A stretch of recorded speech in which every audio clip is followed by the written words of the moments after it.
예배 자리에 나오신 우리 성도님들을 환영하고 축복합니다. 우리 함께 찬송가 539장 함께 찬송하시겠습니다. 찬송가 539장입니다.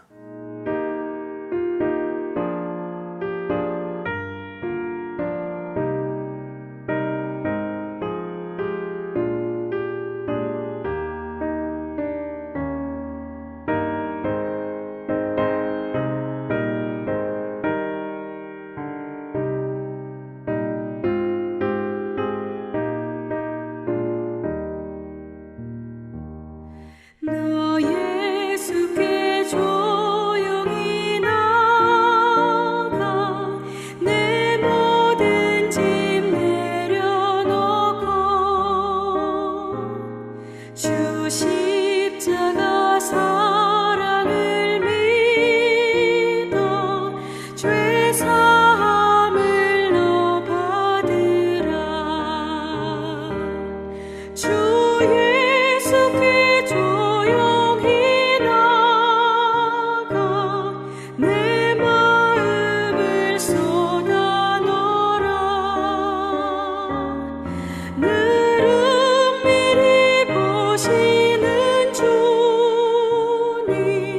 그 은혜를 베푸시리. 주 예수의 은혜를 입어 내 슬픔이 없어지리. 내 이웃을 늘 사랑하여 너 받은 것 거저주라.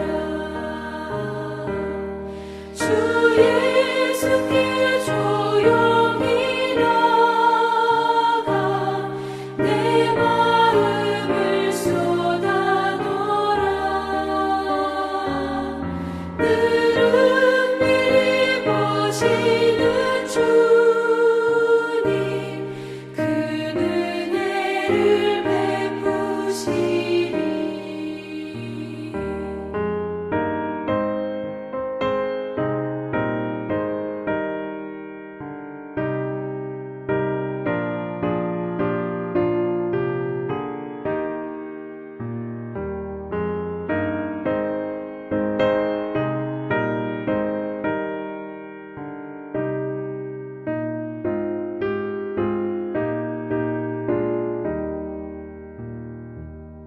주 예수를 친구로 삼아 늘 내 옆에 모시어라. 그 영원한 생명샘물에 내 마른 목 죽이어라. 주 예수께 조용히 나가 내 마음을 쏟아 놓으라. 늘 은밀히 보시는 주님 그 은혜를 베푸시리. 너 주님과 사귀어 살면 새 생명이 넘치리라. 주 예수를 찾는 이 앞에 참 밝은 빛 비추어라. 주 예수께 조용히 나가 내 마음을 쏟아 놓으라. 늘 은밀히 보시는 주님 그 은혜를 베푸시리. 참 고마우신 하나님 감사합니다. 오늘도 우리를 깨워주시고 하루를 살 수 있도록 도와주시니 감사합니다. 하나님, 언제나 주의 음성을 들으며 주님이 가라 하시는 대로 그 길 따라가며 언제나 주님의 십자가만 쫓아가며 그렇게 하나님을 기쁘시게 하는 주님의 자녀들 되게 하여 주옵소서. 이 시간 예배 자리로 나아갈 때에 말씀을 들으며 그 말씀이 나의 말씀 되게 하시고 그 말씀을 통해서 들려주시는 그 주님의 음성대로 살아들여서 하나님께 잘했다 칭찬받는 주님의 자녀들 되게 하여 주옵소서. 예수 그리스도의 이름으로 기도하옵나이다. 아멘. 우리 함께 보실 말씀은 누가복음 14장 1절에서 14절 말씀입니다. 누가복음 14장 1절에서 14절 말씀입니다.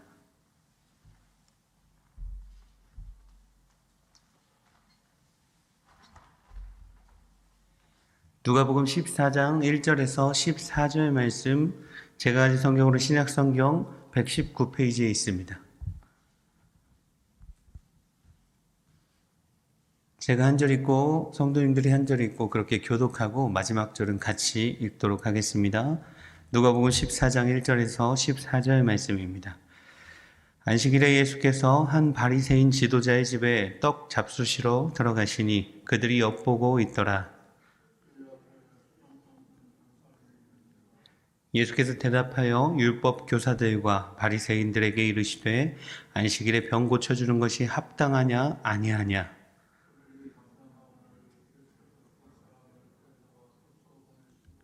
또 그들에게 이르시되 너희 중에 누가 그 아들이나 소가 우물에 빠졌으면 안식일에라도 곧 끌어내지 않겠느냐 하시니 정함을 받은 사람들이 높은 자리 택함을 보시고 그들에게 비유로 말씀하여 이르시되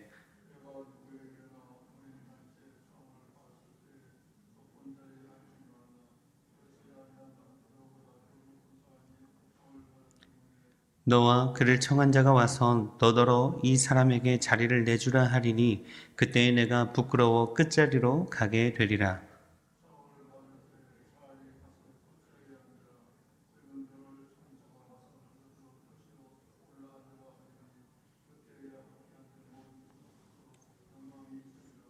무릇 자기를 높이는 자는 낮아지고 자기를 낮추는 자는 높아지리라.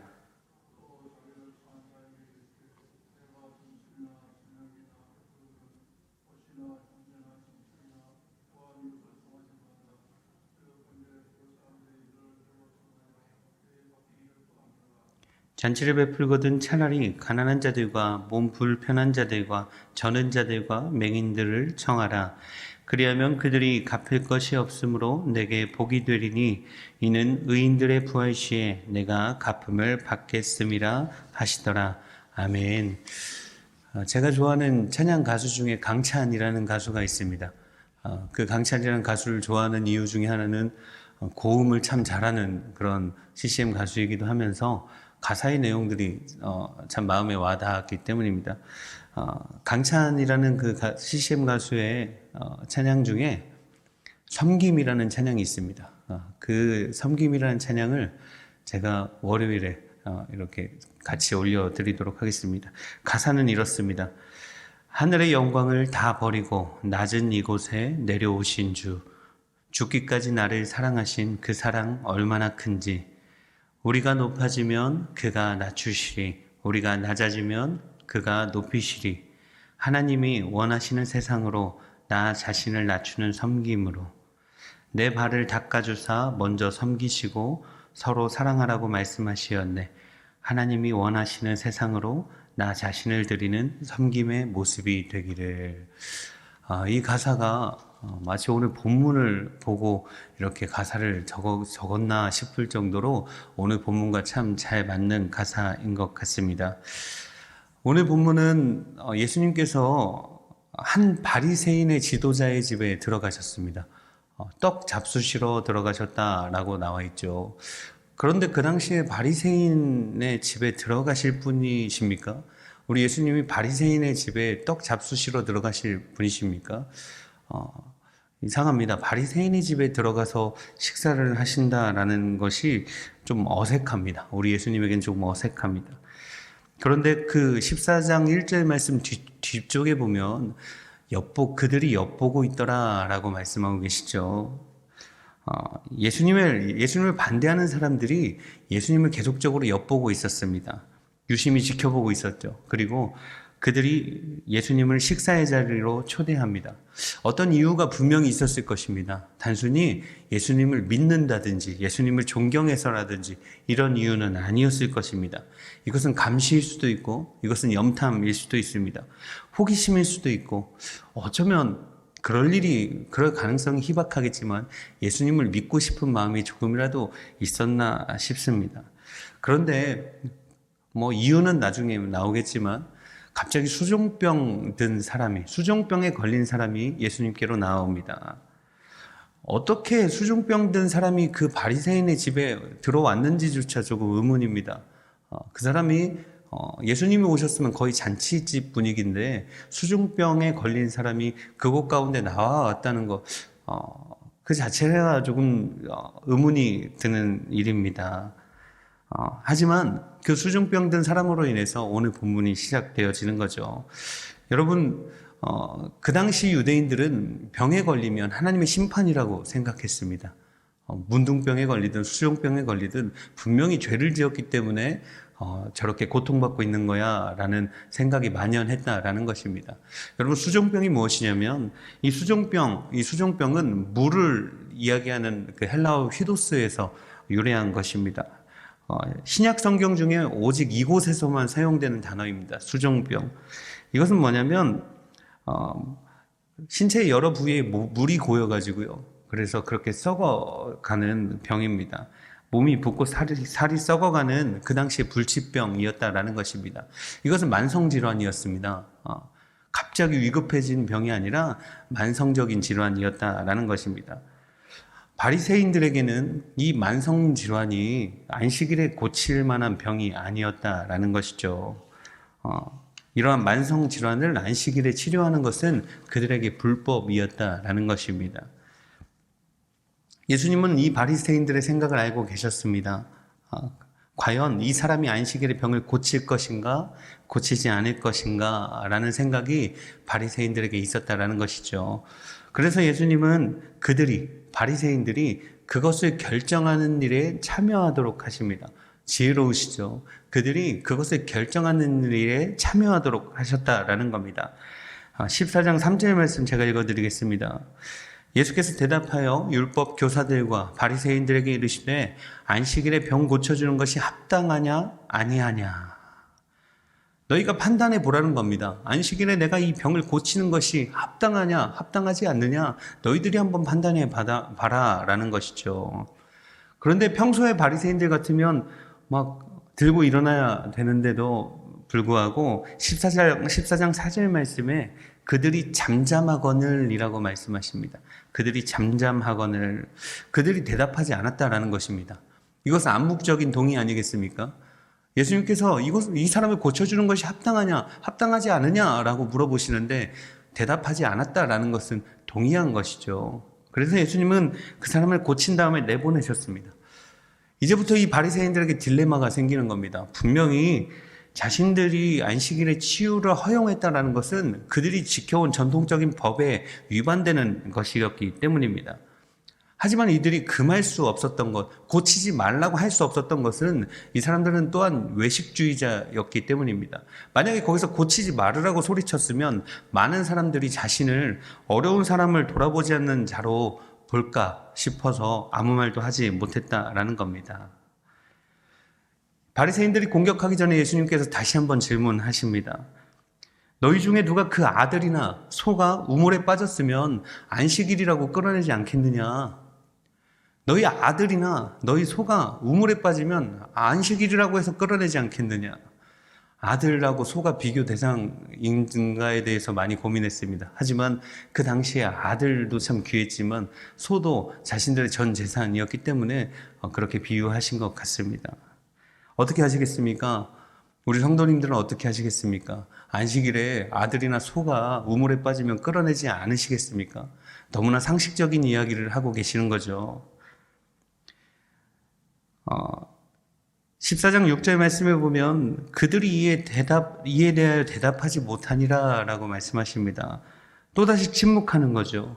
할 말이 없었습니다. 이 바리새인들과 율법 교사들이 할 말이 없었다라는 것입니다. 예수님은 그런 그들에게 다시 한번 말씀하십니다. 혼인잔치에서 일어나는 일에 대해서 말씀하고 있는 거죠. 대부분의 손님들은 주인과 가장 가까운 최고의 자리를 원한다라는 겁니다. 상석에 앉기를 원한다라는 것이죠. 정치적인 행사나 어떤 정치인들이 이렇게 모이는 행사의 자리에 가보면 서열대로 자리가 이렇게 배치되어 있는 것을 종종 볼 수가 있습니다. 자리가 참 중요합니다. 서열이 바뀌면 큰일 나는 것입니다. 이건 의전이 잘못된 것이죠. 그렇게 자신의 자리를 잘 찾아가서 앉아야 합니다. 그런데 그 자리가 애매할 때는 어떻게 해야 할까요? 그 자리가 애매할 때는 어떻게 해야 할까요? 제가 요즘 계속적으로 묵상하고 실행하려고 노력하고 있는 말씀입니다. 우리 같이 한번 읽어봤으면 좋겠습니다. 14장 8절에서 10절 말씀, 3절 우리 같이 한번 읽어보겠습니다. 내가 누구에게나 혼인잔치에 청함을 받았을 때에 높은 자리에 앉지 말라. 그렇지 않으면 너보다 더 높은 사람이 청함을 받은 경우에 너와 그를 청한 자가 와서 너더러 이 사람에게 자리를 내주라 하리니 그때에 내가 부끄러워 끝자리로 가게 되리라. 청함을 받았을 때에 차라리 가서 끝자리에 앉으라. 그러면 너를 청한 자가 와서 너더러 버시어 올라앉으라 하리니 그때에야 함께 앉은 모든 사람 앞에서 영광이 있으리라. 아멘. 예수님의 이 비유는 충고의 형태로 이루어집니다. 충고하는 겁니다. 너희는 앉을 자리를 어떻게 선택하는가? 보통은 높은 자리에 앉으려고 하지 않는가? 그러나 잘 들어라. 그렇게 하면 안 된다라고 말씀하시는 거죠. 누군가 매우 귀한 손님이 뒤에 오면 그 자리를 내줘야 한다는 것입니다. 그리고 부끄러움을 당해야 한다는 것이죠. 이렇게 충고의 형태로 말씀하시면서 솔루션도 주십니다. 하지만 더 좋은 방법이 있다. 너희가 일찍 도착하면 그 집에서 가장 좋지 않은 그 자리를 찾아라. 그리고 거기에 앉아라.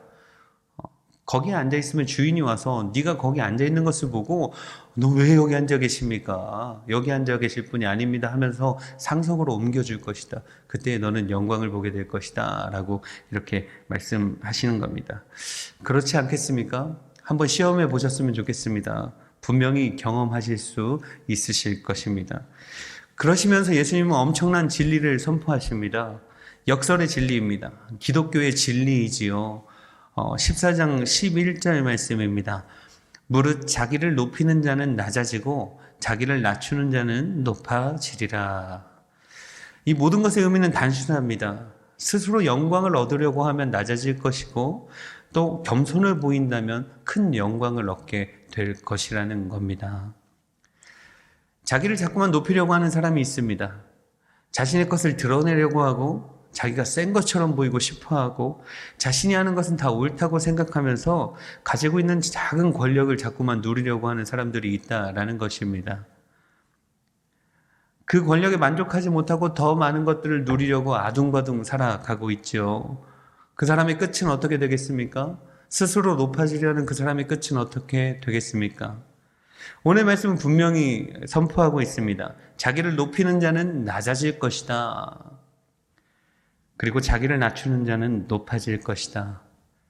가끔 우스갯소리로 이런 이야기를 합니다. 저 사람은 자신의 위치에서 그냥 숨만 쉬고 있어도 존경받을 사람인데 대우받을 텐데 왜 저러는지 모르겠습니다 라는 우스갯소리를 할 때가 있습니다.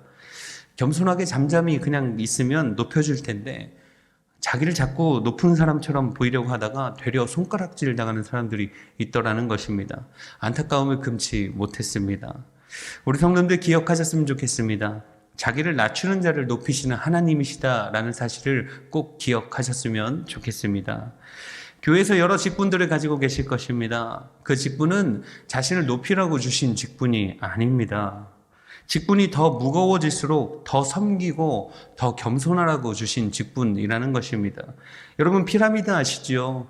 이집트에 있는 피라미드가 어떻게 생겼습니까? 아래가 넓고 위에가 좁지 않습니까? 피라미드 구조라고 하지요. 그렇게 아래에 사람들이 많이 있고 점점 높아지면 높아질수록 높은 사람이 한 명이 되는 그것을 피라미드 구조라고 합니다. 그런데 그건 세상에서의 구조고, 세상에서 안정적인 구조이고, 교회에서는 역피라미드 구조가 필요하다라는 것입니다. 직분이 높아지면 높아질수록 더 아래에서 섬겨야 한다는 것이죠. 결국 가장 위에 있는 사람이 누가 되어야 합니까? 교회에 온 지 얼마 안 되는 그런 성도들, 어린아이들, 이들을 섬기는 것이 직분자의 마땅한 본분이라는 것입니다. 목회자는 물론이고 성도님들 또한 직분이 무거워질수록 더 낮아져서 섬겨야 한다는 사실을 꼭 기억하시기 바랍니다. 더 많은 것을 감당하고 견뎌야 하기 힘들 수 있습니다.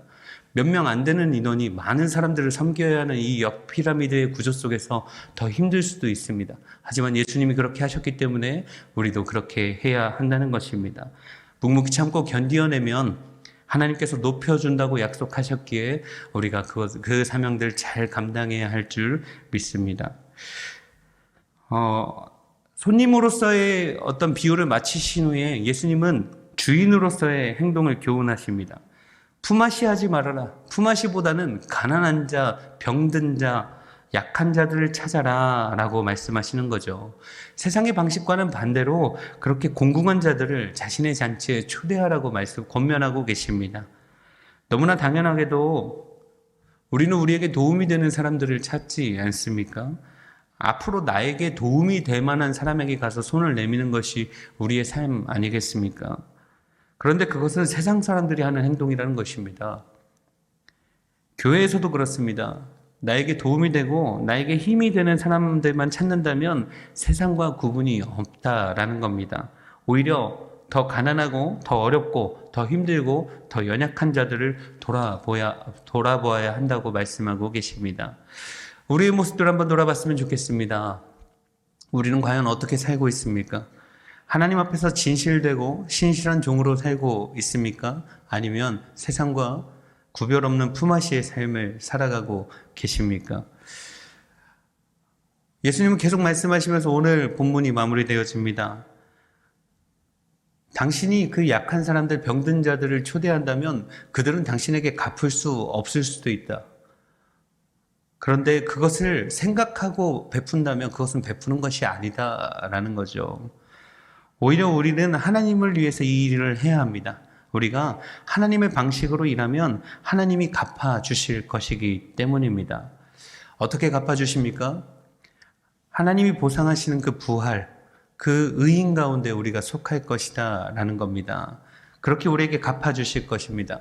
그렇게 우리를 칭찬하실 것입니다. 그렇게 우리를 두 팔 벌려 안아주실 것입니다. 어떻게 사시겠습니까? 이 선택의 갈림길에서 좋은 선택을 하셨으면 좋겠습니다.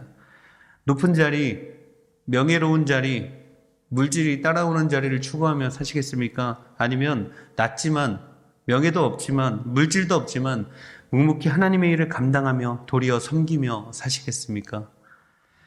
우리가 바라고 소망하는 저 천국, 하나님이 값없이 선물로 주신 그곳, 저 천국 소망, 그 영광, 우리 성도님들은 그곳에서의 영광을 이 세상의 일시적인 영광과 바꾸시겠습니까?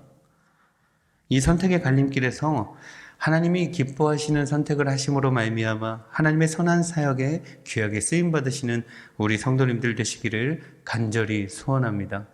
우리가 스스로 높아지려고 하면 낮아질 것이고 우리가 낮아지면 하나님께서 높이실 것입니다.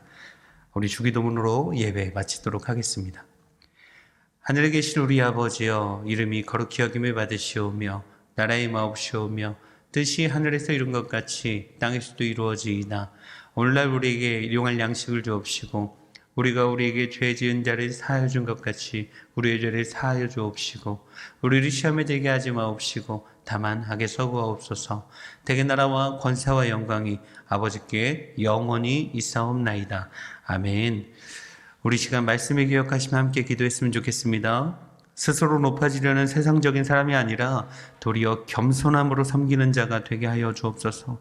낮은 자를 들어서 높여주시고 귀하게 사용하시는 하나님을 기억하게 하여 주옵소서. 기도하시고 나에게 유익이 되는 사람을 찾는 것이 아니라 가난하고 연약한 자들을 돌아보게 하여 주옵소서. 심판날에 영광으로 갚아주실 그 하나님을 기억하며 하루하루 잘 섬기며 살아드리는 주님의 자녀 되게 하여 주옵소서. 기도하시고, 코로나가 점점 확산되어지고 또 수그러질 기미가 보이지 않지만 이 암울한 현실 속에서도 하나님을 의지하며 기쁨으로 승리하는 성도 되게 하시고, 우리가 모든 성도들이 대면하여 예배하지 못하는 상황입니다. 이 안타까운 상황이 빨리 끝나서 코로나 빨리 종식되어서 다시금 우리가 모임이 기쁨이 되는 귀한 공동체 되게 해달라고 함께 기도하셨으면 좋겠습니다. 예사하게 환우들이 참 많습니다. 우리 환우들의 이름을 불러가며 하나님 여호와 라파 하나님께서 고쳐주시기를 간절히 소원하며 우리 시간 함께 기도하도록 하겠습니다. 기도합니다.